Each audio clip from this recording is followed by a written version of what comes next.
শুধু আমাদের জন্য এমন না, আপনারা যে ভিডিওটা করতেছেন এই ফোনটা যখন অফিসিয়াল ফোন হবে তখন এই ফোনটার দাম হবে 2.5 লক্ষ টাকা। আর এখন আপনি কিনতে পারছেন কত টাকা দিয়ে? মাত্র 1,10,000, 20,000, সর্বোচ্চ 1,60,000 টাকায়। তো আমরা শুধু আমাদের একার আন্দোলন এমন না, আমাদের 20 লাখ মানুষ এখানে ব্যবসায়ী মানুষ আছে। এখানে যদি আমরা 20 লাখ মানুষের কথা না, এখানে পুরো বাংলাদেশের কথা, বাংলাদেশে যারা আনঅফিসিয়াল ফোন ইউজ করতেছে সেটা সবার কথা। দেখেন মাত্র 9টা কোম্পানি আছে বাংলাদেশে, 9টা কোম্পানিতে একটা দেশকে ওন করতে পারে না, তারাও দেশের বাইরের কোম্পানি, তারা নামমাত্র 15% ভ্যাট দিচ্ছে। আরেকটা কথা, আপনি যখন একটা স্যামসাং S25 আলট্রা ফোন নিতে চাচ্ছেন তখন একটা অফিসিয়াল ফোনের প্রাইস হচ্ছে মাত্র হচ্ছে 2,30,000 টাকা, আর সেখানে আনঅফিসিয়াল ফোন পাচ্ছেন মাত্র 1,04,000 টাকা। কোথায় 2,30,000 টাকা, কোথায় 1,04,000 টাকা?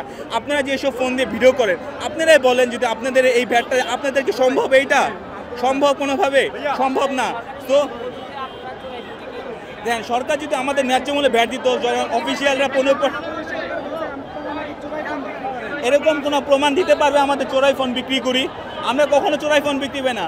আমাদের বিটিআরসিতে প্রত্যেকটা ফোন নিবন্ধন করা আছে, কারণ প্রত্যেকটা ফোন যখন বাইরে থেকে আসে এয়ারপোর্টে ট্যাক্স দিয়েই আসে।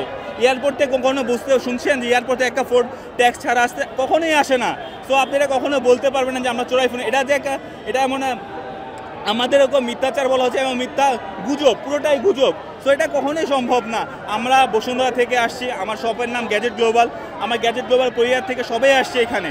সো এটা গুজব, এটা কখনো কান দেবেন না। আমরা সেটা সংস্কার চাচ্ছি। এখন আমরা বাদী যেখানে অফিসিয়াল ফোন 15% দিচ্ছে, কেন আমাদের এখানে 57% দিব? কেন এটা বৈষম্য।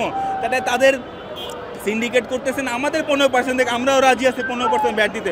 আমরা তো বলতেছি না ভ্যাট দিব, আমরা সরকারের হেল্প করব, কিন্তু আমাদের একটা ন্যায্য যে ভ্যাট আমাদের অধিকার সেটা আমাদের দেখ। আমরা চাচ্ছি না 57% ভ্যাট দিতে।